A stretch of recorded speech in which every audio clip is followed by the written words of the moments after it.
My name's Chris Lewis and I'm currently 55. I know you might not believe that. I was a self-employed business consultant working primarily in the ladies' clothing industry. Yeah, I used to travel around the world. It was great fun. I used to meet a lot of people and my phone was always busy and I was earning a lot of money and enjoyed all the trappings that went with that. My wife Sue, and we've been married best part of 35 years now. Poor lady, I don't know how she's put up with me for that long. And I have two lads, currently 28 and 26. Everybody feels tired, and I felt particularly tired, and I thought I was in need of a holiday. So Sue and I went off to Oman to the most luxurious resort we could find, and to be pampered for a week, and I thought that might do the trick. So I lazed about in the sun, but I didn't have any energy to get off my sunbed. I went to see the doctor and he dusted off my file, and he knew also something was wrong because he hadn't seen me for maybe 10 years or more. And I explained to him the situation and he did a blood test very quickly. And the next day he phoned me saying that the blood results showed that there was a problem and I needed to go straight to hospital. They decided to take my tonsils out, which was a relatively simple operation, so I was quite happy that I thought that was only something simple that was causing the problem. I'd gone back to work after my tonsils were removed, and I had a phone call from the hospital, and they asked me if I could come back to see their consultant. And when I came home that day, I said to Sue, actually, this is really good service from the NHS. You know, I've only had my tonsils out. This is incredible that they're just looking after this guy with a sore throat. So Sue said, actually, I'll come with you on this appointment. So we went together to the hospital, and I was met by a very official looking gentleman in a nice suit who was Professor somebody. And he had a look at my throat and he said, oh, that's good, Mr. Lewis, your throat's healing up. But I also have some bad news for you. So I said, okay, what is the bad news? Because I was feeling very well. And he said, you have stage 4 mantle cell lymphoma. So I said, could you translate that? Because I haven't got a clue what that means.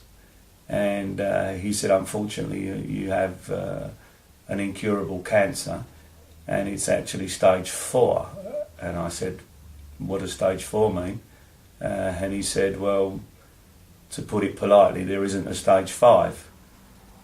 I felt helpless for probably the first time in my life, actually. We had very quickly some serious chemotherapy once they decided from the scans what needed doing. I had 6 fortnightly sessions of chemotherapy where I was quite sick. And then there was a wait for, I needed a bone marrow transplant because my only hope of extended life was a bone marrow transplant. But I didn't have any sibling match, so they had to go to the Anthony Nolan Trust to find somebody who was a match for me. So when I was told in November, after my process started in June, that the match had been found and was successful, I was very happy because I knew then that I could have some extended life. I'd come to the conclusion that I was seriously ill, as the hospital had been telling me for so long, which I refused to accept. And I thought, okay, if I can't go back and do the job that I was doing, what on earth am I going to be able to do? And the care that I received at St George's was incredible. I started my own charity with the help of St George's, and I raised money for the specialist unit that looks after me, which is the Ruth Miles unit, and they deal with people with leukemia, lymphoma, sickle cell, and all complicated blood cancers.